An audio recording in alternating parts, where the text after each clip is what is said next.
This program is proudly brought to you by Telecom Limited and Daytech.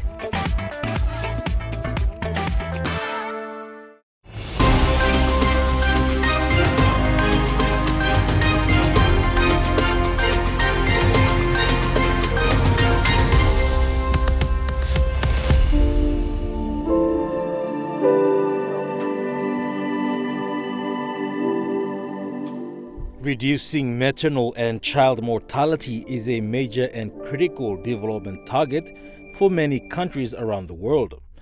Globally, thousands of women have died from preventable causes related to pregnancy and childbirth, with 99% of these deaths occurring in developing countries. Research done by multilateral organizations like the United Nations and the World Bank tell us that 80% of maternal deaths in developing countries are easily preventable. Maski rain em come down, a place em no good plan. A time mama em stop straight lo. Semin labor em like karim straight now. Me plus a karim ol mama go insert lo boost lo as lo banana. Coconuts number out mosquito na place em ties. Me plus throw me molsla something ta sol na. Me plus alvim dis la mama lo save him life lo mama want a pikinini. Many years of neglect and deteriorating health systems, coupled with remote mountainous topography and isolated islands and coastlines, have created a maternal health crisis in Papua New Guinea. There are many challenges that have greatly hampered the improvement of infant and maternal health outcomes that are only partly related to absent or deficient health legislation, policies and plans, or to financial constraints and deficient service delivery. Social and cultural factors play an equally important role in improving infant and maternal health. For instance, attempts to improve maternal health and to decrease maternal morbidity and mortality are hampered by the low level of education and literacy of females. Organizing meetings, facilitating community awareness to talk about the basics of nutrition. Many attempts have been made by the national government in collaboration with development partners to improve the dysfunctional health system. It seems that these interventions have not led to much progress, especially in the rural sector. With regard to infant and maternal health, these refer in particular to improvements in the healthcare program during pregnancy and delivery. However, it is unlikely that major improvements can be made through the deteriorating system of government-owned aid posts. This has prompted the National Department of Health to now devise an ambitious plan to exchange its network of aid posts by community-owned health posts. A very good evening. I'm Malcolm Wyra, and welcome to this special one-hour episode of Infocus. Our topic for this session is infant and maternal health in Papua New Guinea. My guests are Ms. Paula Kongua, Health Officer at UNICEF, Dr. Marilyn Morris from the Department of Reproductive Health, Obstetrics and Gynecology at the School of Medical and Health Sciences at the University of Papua New Guinea, and Ms. Mary Sitaing from the Midwifery Society of Papua New Guinea. Ladies, thank you for joining us. Thank you, Malcolm, for having us. Firstly, Paula, the Sustainable Development Goal 3 is to ensure healthy lives and promote well-being for all at all ages. Can you give us a sense of the status of the infant and maternal health conditions in Papua New Guinea so far? Papua New Guinea has developed a national maternal health and newborn health strategy 2021 to 2025, which is to address and achieve SDG 3. And the strategy says that no woman should die while giving life. Currently, our maternal health status is for every 1,000 women who gives birth to a live baby, 2 women die. And 20 babies are estimated to die as well, just doing the process of bringing life to PNG. Our immunization indicators shows that only half of our children are receiving immunization, which is for the wealth of our children. Every child who is immunized, all the diseases are not contracted, and therefore we have a healthy nation. But this is the situation in PNG now. Our stunting in PNG is also half. So half of our PNG children are not growing healthy as they should. So these are our situations as we look at the whole area of maternal and newborn health and what it is and what we need to do to go towards achieving SDG 3. Having said that, all partners and the government of PNG are all working very, very hard and tirelessly so that we can do the best despite the challenges we experience. Now, Mary, a key aspect of infant and maternal health is the access to prenatal health care. What are some of the challenges faced by pregnant women in accessing prenatal health care? There's a lot of challenges faced by women to access this care. There's 6 main points that I will highlight here. One of the first challenges will be the geographical barriers that where women are coming from. As we all know that PNG consists of a diverse and often most of our women, they live in the remote areas and access to this care is quite difficult at times. The second point here will be on the limited access of healthcare, limited healthcare facilities out there for women to access the care, and also skilled workers. There's limited number of skilled workers in the country. The third, we will look at the cultural beliefs and norms of, Papua New Guinea has a lot of different culture and all this, so there's other challenges faced in that where pregnant women find it hard to access. And socioeconomic factors is another thing. Women try to come in, but they have some issues. They have financial issues. They have all this that they can't come for proper care during the pregnancy. And the limited awareness and education. Women are not taught, maybe limited education, limited knowledge that causes that barrier. And also the gender inequality and social norms that we face here in our country. Now, Marilyn, what would you say is the most important step towards improving access to prenatal health care? So before I answer your question, prenatal health care, or as we like to say, antenatal care, is a very integral part of the whole pregnancy journey. And I just want to highlight the importance of it. And it has many benefits for the women for ensuring that at the end of the 9 months journey, there's a successful outcome for both mom and baby. But identifying risk factors, making sure that she knows when she's due. If she has problems, they are dealt with before she comes into labor, making sure that her blood levels are adequate so that when she does bleed during delivery, she has reserves to counter that, making sure that she's tested against important infections that can affect baby and mom, such as HIV, syphilis. These are all reasons why a woman needs to come for antenatal care. And on top of that, counseling about danger signs in pregnancy and family planning. Now, Mary has highlighted a lot of the challenges that women face when trying to seek antenatal or prenatal care. And if you look at them, they fall into 3 main categories. So the first one is the patient factors themselves. So personal factors, things like not recognizing the importance of coming. And in that state, we need more awareness, more education, especially education on health literacy, reproductive health, and the importance of antenatal care. She also highlighted issues about social norms and cultural practices, which in some way can be an impediment or a barrier. Addressing this by getting the partners involved, the community involved, the family involved is important.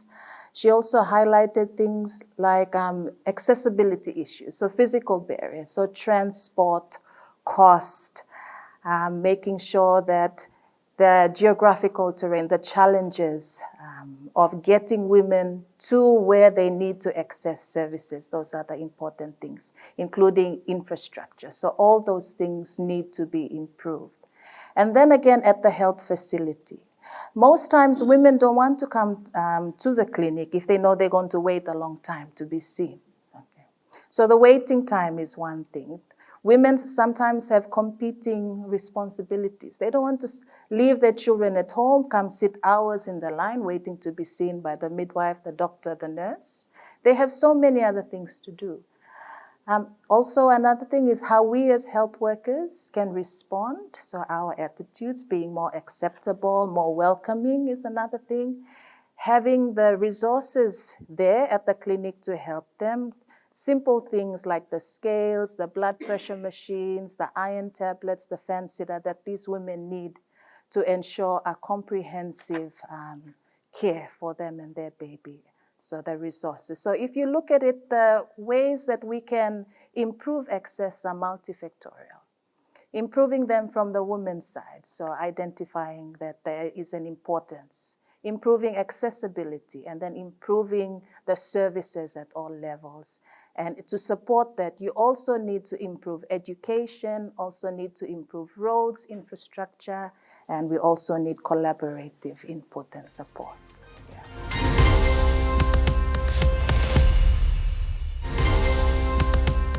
Welcome back to Infocus. In this session, we discuss the factors affecting maternal mortality rates and maternal health in Papua New Guinea.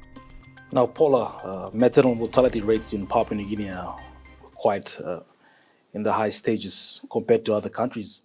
What would you say are the main factors affecting the current maternal mortality rates in Papua New Guinea? I would concur with my colleagues. The major problem is accessibility. As we know, 80% of our population live in very rural, remote areas. And difficulty is experienced every minute as they are about to walk to the nearest health facility. That is our major issue. And also the health facilities, they are not built where the communities are. They are built somewhere else where we expect the woman will walk. But with the heavy pregnancy, it's difficult for this woman to climb up all these rolling mountains and rainforests that we have in our country. Okay. So only 50% of our women attend the prenatal care that was just described. Half of them don't. So they are missing out on a lot of services. That is contributing to the major mortality that we experience. And also, half of these women are coming for supervised birth or delivering in the health facilities where there is a trained doctor or nurse or midwife who can support. Because emergency can occur at any time. Okay? It is unpredictable. Giving birth is a normal event, but complications, problems can arise, and those problems are the things which is taking the life of PNG women. Cultural sensitivities around openly speaking about maternal health in Papua New Guinea. How can we best educate women and girls given this challenge? Yeah, there's a lot of challenges. One of the things that we should look at is the community engagement. We engage the community, to local leaders and the elders and the traditional people to attend to that issue. And also the peer education is very important. So they talk among themselves when it comes to reproductive health, so they understand each other. And the storytelling, utilizing of storytelling. Like you just tell a story about pregnancy, or just tell just a story, and that can motivate and that can make them to see, so it's like well understood by at their level. And then also use of other visual aid is very important, pictorial, social media, other forms of what to tell them more about the this issue that. Now, Marilyn, given the stigma associated with HIV and other sexually transmitted diseases, would you say that it has been a major deterrent to particularly women from accessing maternal health services? Right. So thankfully, I'd like to say that it has not been such a major deterrent. We've come a long way in terms of HIV, and especially the community's understanding of HIV, what it is, what it means. Initially, I remember, growing up and HIV was new to PNG, and we had all this awareness, community talks, and we had a champion by the name of Dr. Clement Malau. I'm sure most of you will remember him, who was on the media every day talking about HIV, talking about the ABCs, talking about the importance of getting testing and treatment. So that has done so many, or has led to so many changes. People are now more accepting. They come forward to be tested. In our antenatal clinics, we have a policy that HIV testing, it's standard procedure. It's actually voluntary testing, and women are counseled and they decide whether they want to be tested or not. But we ensure and we educate them about the importance of knowing their HIV status, both for them and also for preventing, identifying, giving treatment, and preventing maternal-to-child transmission. So, and a lot of our women who come to our services now, and those that we do see in the nation's capital in our maternity care services, and I'm speaking from the from the view of POMGEN, because that's where I work, and Port Moresby General Hospital delivers more than 99%, I should say, of all women in the National Capital District. Okay. We've now seen that our rates of HIV has increased, especially in the antenatal population. Before it was like 2%, now it's gone up to 3, even 4%. So that means in every 100 women, 3 to 4 are testing positive for HIV. Okay.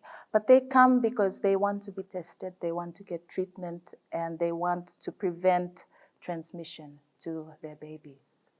And just to illustrate the point about how the community views have changed.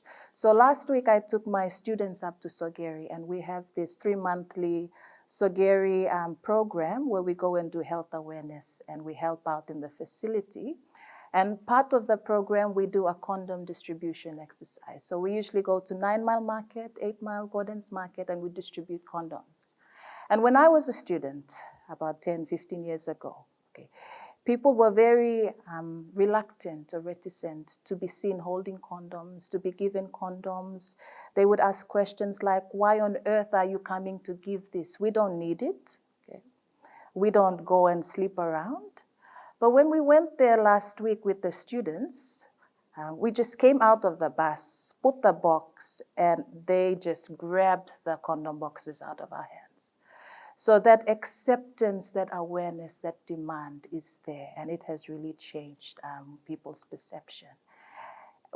Sometimes we do see the occasional woman that might, be, because of the stigma, might be fearful about coming to the facility. She does not disclose the fact that she was tested positive in a previous pregnancy. She might hide the antenatal book or not come to antenatal care, and she just pops up in labor ward and delivers. But thankfully, very few do turn up that way. Yeah. Now, a few years ago, an article was published titled Discrepancies Between National Maternal Mortality Data and International Estimates, The Experience of Papua New Guinea. It was published by Dr. Glenn Moller. It fundamentally highlighted the need for health workers to report all maternal deaths on a special form to the National Maternal Mortality Registry. How much has been done so far in that regard? So it has led to more awareness about the importance of reporting, okay, because data is very important, and we need data to improve policies, to create programs and see where the gaps or areas are that we can strategize and act. And a lot of organizations, UNICEF, WHO, they help in that particular way to see how we can best improve maternal and child health. So there is a reporting system in place, and it is mandatory that all maternal deaths that occur in the facility must be reported. And this maternal registry form is filled in and sent up to the Department of Health to be tabulated.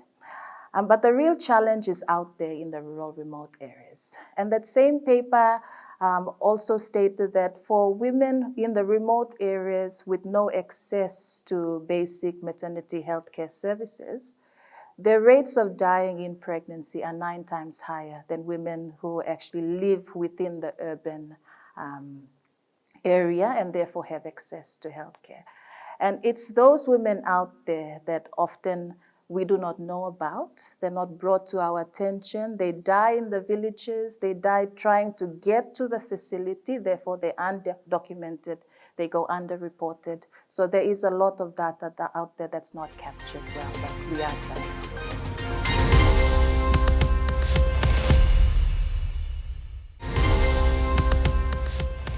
Welcome back to Infocus. In this session, we discuss the interventions to improving maternal health outcomes in PNG. Now, Mary, women have increasingly become a sizable part of the workforce in Papua New Guinea. From your perspective, are our labor laws and policies adequately recognizing maternal health, for example, extended maternity leave? Yeah, we've come a long way, and the government, it's been recognized. Previously, during my time, I get, when I'm pregnant, I get 6 weeks before and 6 weeks after delivery. But now with the breastfeeding law that's come forth, women get 6 weeks before, after delivery they get 3 months. So they have to fully stay at home to breastfeed the baby. And men are allowed to get paternity leave. And it's 10 days that men are allowed to get to be with the wife and the baby. It's a good segue into our next question, is that whilst maternal health is an issue affecting women, what role men play in supporting women in improving its maternal health for their spouses, daughters, and sisters? We are advocating for men's involvement in all care. So men are allowed to be with their wife from antenatal straight even to delivery. So we do allow men to be with the man partner, to be with the wife, because it's a family thing. There have been numerous interventions by various multilateral organizations around the world to improve maternal and infant health services in various developing countries. However, a major criticism is that most interventions are not context-specific and they are not related to subscribing countries. How have you tailored your respective organizations' programs in infant and maternal health to suit Papua New Guinea? Thank you. Before I respond to that, I just want to add on to what Mary has said regarding the maternity leave. This is very, very important. And the government of PNG, as Mary, which comes from a government sector, it's working very well for them. In PNG, even the laws are there for all of us, all PNG women. For whatever reason, some are benefiting from it, some are not.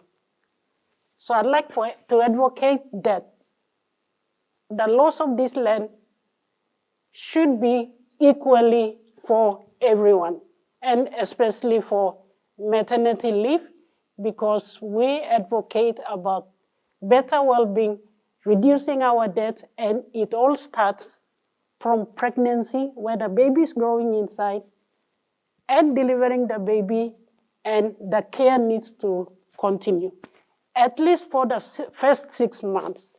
Then we have a healthy and well baby. What can the man do?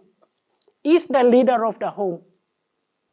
And we need him to support, advocate for every girl and woman, support them with finances so they can go for supervised deliveries, go for prenatal care, girls to go to school. This is a much needed area for our PNG men to rise up and do what they do as they are doing. And we want to encourage everyone to support women because they are the leaders of the home and they need to demonstrate that leadership. It starts from the home, to the wife, to the children, to the family unit. What is UNICEF doing? UNICEF, works in partnership with the government of PNG, especially National Department of Health. We work in 3 areas, so one at the policy level, the service delivery, and the community aspect. At the policy level, we work in partnership with NDOH to support with the policies in relation to all the areas that we have talked about. Service delivery, as our colleagues have mentioned, there is lack of resources like gloves or all kinds of resources that we can talk about as they have described.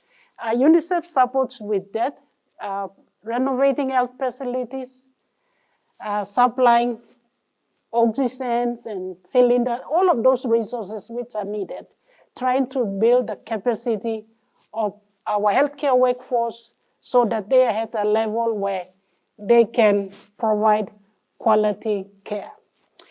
At the community level, we work with our village health assistants.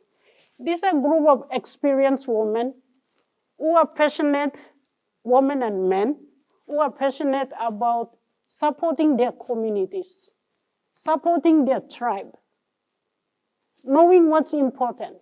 So it's talking about women's issues and health and how can men support, how can they support referral, how can they identify the very basic non-technical issues and support them to do referrals, and providing newborn care, which anyone can do because that's what we do best to do, to care for our children.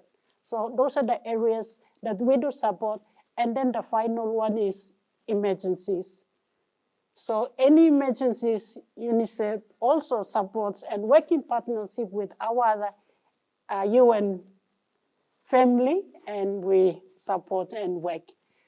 So having the National Department of Health in the front seat, I would say that there is no borrowed in ideas, but it's all PNG context because they are in the driver's seat, the National Department of Health. And everything is, they are guided. And of course, we know what's on the ground. We live and we work together with all our colleagues because we want to achieve the best for our children. Because we know that a healthy child builds a healthy nation. And we have to remember that our PNG children are our wealth.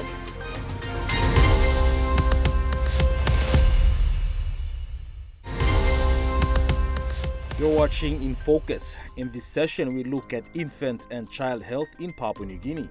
Now, Marilyn, infant and child health services are contingent upon the overall health system of the country. Do you feel that the other specific health services somewhat are competing for budget allocation, resources, and especially qualified health professionals? As a ONG consultant, a specialist, I'd also like to mention that the health of children and infants depends on the health of mother. And in our societies, women are the glue that keep everything together. If a woman dies, her baby has a very increased chance of dying as well, especially in infancy or under the age of 5. So ensuring that basic services are provided for. And when we talk about basic services, ensuring healthy newborns, vaccination, immunization, access to antenatal care, supervised deliveries, and family planning, and also treating and preventing communicable preventable diseases like TB, diabetes, which is an important disease that is causing a lot of headway in terms of deaths, especially in our working population, and hypertension, so cardiovascular diseases is important. So essentially focusing on primary health care and also public health, creating the awareness for people to know about what it means to look after themselves to ensure a healthy lifestyle. As we grow as a nation and as the world is changing around us, we do want to be in some ways in par with what's happening around us. In par in terms of technology, specialty healthcare services. And sometimes we may forget that the important things are providing the essential care that the population needs that makes a big impact. So sometimes we see that a lot of the budget or the focus is taken away into other specialty services, things like building labs and specialized healthcare services, facilities, CT scans, MRIs everywhere around the country, okay, which takes a huge chunk of the budget away from the issues which matter the most. And I think the important thing is that while we're trying to achieve specialist tertiary healthcare, we shouldn't lose focus of what is important, and primary healthcare is important. And that's where we should be investing a lot.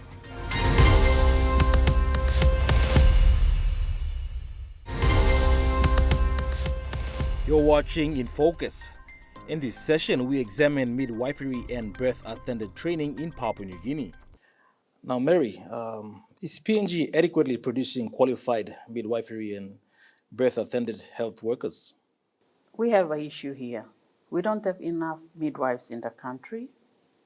Our population the ratio doesn't go well. Globally, according to WHO ratio is 1 midwife to 3 women. Right now we can't. There's still a need there, so we still need a lot of midwives. I have around 1,400 registered midwives currently in a country with a population of 10 to 12 million. That's a lot. We have a lot of women population. So we have a big challenge here. Training of midwives is very important, and we are still advocating as a society and advocating for more midwives to be trained. In the country, we have 5 midwifery schools. We have Pacific Adventist University, which they train midwives. Midwifery training is 1 year, 6 months. It's not a direct entry, but it's we take nurses who have graduated from a general nursing school and have worked for more than 2 to 5 years. They're taken back to do midwifery.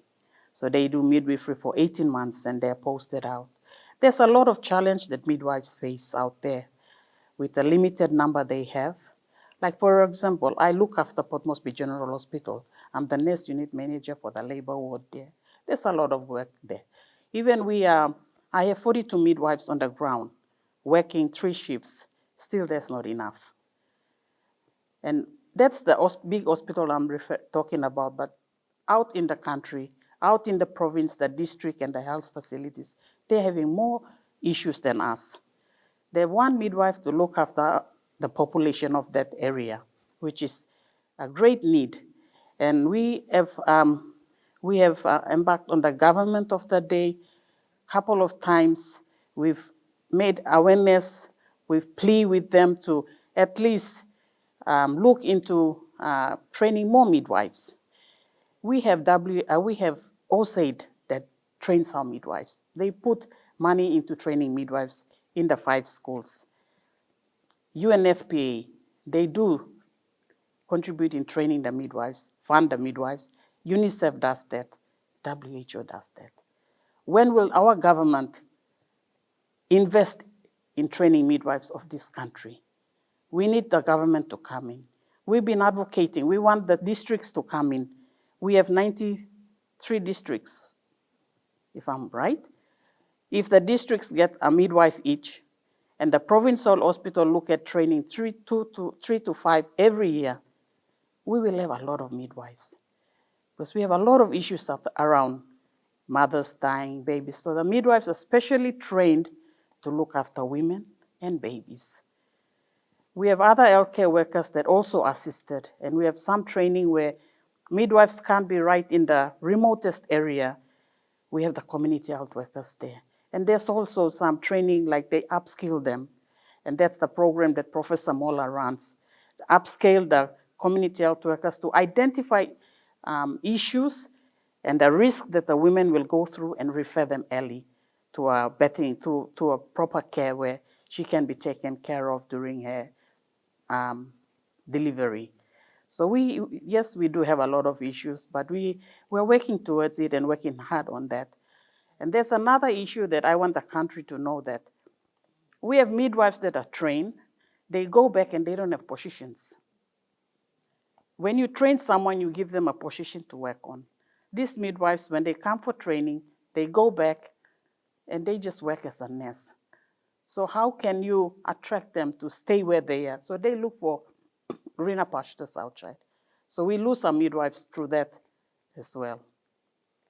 So I would like to call on the government of the day to at least stand with us. They're doing a lot of things for us, but stand with us, help us to train more midwives out in the field. Paula, would you like to add to that? There is enough evidence from all over the world where there is a well-educated, well-regulated, and motivated midwife helps in bringing the maternal and neonatal mortality down. Therefore, in PNG, that's what we need. We need to improve the capacity of our midwives.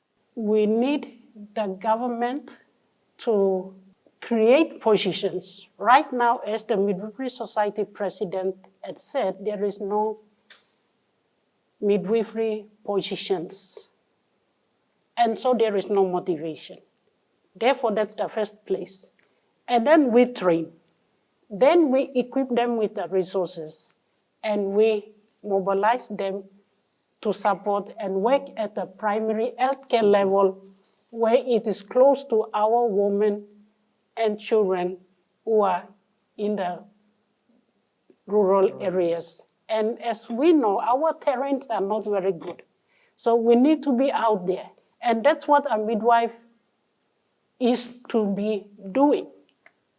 As she has explained, right now we cannot do that because we don't have enough. We don't have the position that they are attached to, that they will be working for, and therefore there is no motivation. So it's a big area that we all need to work towards in order to achieve our SDG 3.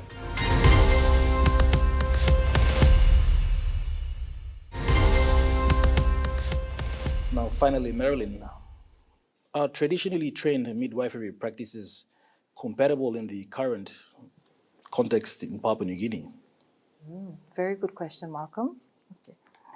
So yes, so in the past, when we were still developing as a country, we had a lot of traditional birth attendants and midwives trained in traditional practices out there to assist the women in the rural areas, the remotest areas, to achieve some of the goals that we have discussed today. Okay. Now we have come to understand that the most important way to save women and babies is for them to have a supervised birth with a skilled attendant in a health facility. Okay.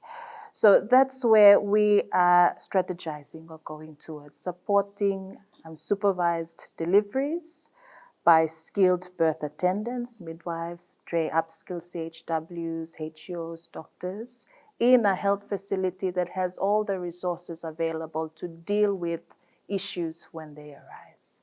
Yeah. So although we do have attendants who have been trained to be out there in the rural areas assisting women, okay, we should start focusing more on getting women into the health facility, and that's where we have programs that are set in place, and Dr. Mola actually spearheads this program of incentivizing supervised deliveries, getting women to the health facility. And he's actually done a lot of work up in Chimbu province, a lot of health facilities there where he's used funding from, his own funding from donor organizations to improve infrastructure, train staff, build waiting houses, get the woman to the facility before she delivers, and to incentivize this. Midwifery medicine has changed in so many ways. Okay. So attendants who were trained in traditional practices or norms, these may not apply today. So that's where upskilling, we have emergency obstetric care training, early newborn care training that comes into place to make sure that our health staff are up to par with evidence-based care that works and that produces the best outcome for babies and for women as well. Ms. Paula Kongua, Mary Sitaing, and Dr. Marilyn Morris, thank you for joining us. Thank you. It's a pleasure to be here. Well, viewers, that's all the time we have for this special 1-hour episode of Infocus. Do join us again next week, Monday, for another episode of Infocus. Till then, bye for now.